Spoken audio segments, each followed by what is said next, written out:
राजकीय शिक्षक संघ अल्मोड़ा के द्वितीय वार्षिक शैक्षिक उन्नयन गोष्ठी एवं अधिवेशन का आयोजन उदय शंकर नाट्य एकेडमी अल्मोड़ा, जिसमें अल्मोड़ा जनपद के सभी शिक्षकों ने बढ़ चढ़ करके भाग लिया।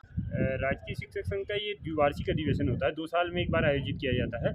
इस अधिवेशन में इलेक्शन के साथ-साथ सुबह हमारी शैक्षिक उन्नयन गोष्ठी का प्रथम सत्र रहता है और द्वितीय सत्र में हमारे नामांकन और प्रत्याशियों के भाषण होंगे और तृतीय जो कल का दिन होगा उसमें हमारे वोटिंग की प्रक्रिया। राजकीय शिक्षक संघ उत्तराखंड सरकार द्वारा मान्यता प्राप्त एक संगठन है। इस मान्यता प्राप्त संगठन में जब पदाधिकारी हमारे जो चुने जाते हैं वो शासन स्तर पर सरकार से हमारी जो विभिन्न समस्याएं हैं, विद्यालय स्तर की समस्याएं, छात्रों की समस्याएं या हमारे शिक्षकों की समस्याएं, उनके समाधान के लिए लगातार प्रयासरत। मैं महिला उपाध्यक्ष पद की प्रत्याशी डॉक्टर चंद्रकला वर्मा बोल रही हूँ।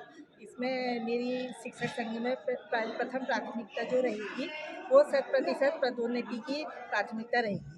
दूसरे नंबर पर मेरी प्राथमिकता रहेगी ओपीएस की, जो हमारी मुख्य प्राथमिकता है। तीसरी प्राथमिकता मेरी जो चाइल्ड केयर लीव में जो महिलाओं को समस्याएं आती है, कागज़ बनाना, प्रमाण पत्र बनाना और वो देना, क्योंकि उनके तो छोटे बच्चे होते हैं, वो बेचारी ऐसे कैसे काम करवाएंगी। तो मैं चाहती हूँ कि उनकी समस्याओं का भी इसके द्वारा अंत हो। 3 प्राथमिकताओं के बाद फिर जितनी प्राथमिकताएं हैं मैं इसको पूरा करने की कोशिश करूँगी और हर बार बदलाव होना चाहिए। थोड़ा जानना चाहेंगे आपका नाम और कौन से स्कूल से हैं आप? क्या मेरा नाम डॉक्टर चंद्रकला वर्मा है और मैं रायका बसर से हूँ और मैं हिंदी प्रवक्ता हूँ।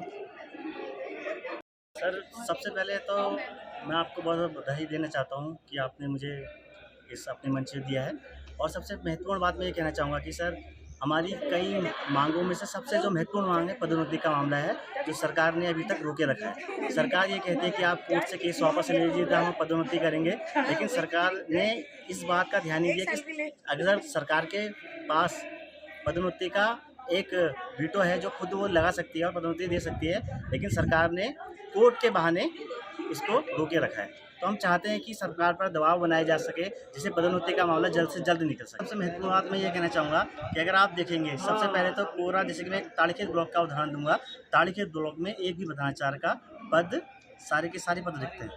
तो आप ये देख लीजिए, अगर किसी राज्य में अगर मुख्यमंत्री ना हो तो तुरंत मुख्यमंत्री रखा जाता है, लेकिन जब स्कूलों में प्रधानाचार्य की बात आती है तो अभी तक प्रधानाचार्य के पद खाली हैं। और इसी के साथ मैं ये कहना चाहूँगा कि जो अन्य हमें कार्य दिए जाते हैं, आप ये सोचिए कि एक 5 घंटे का जो समय मिलता है बच्चे के विकास के लिए, उसमें अगर अन्य काम और डाल दिए जाएंगे तो उससे बच्चों के विकास के प्रति थोड़ा सा काम ढीला हो जाता है।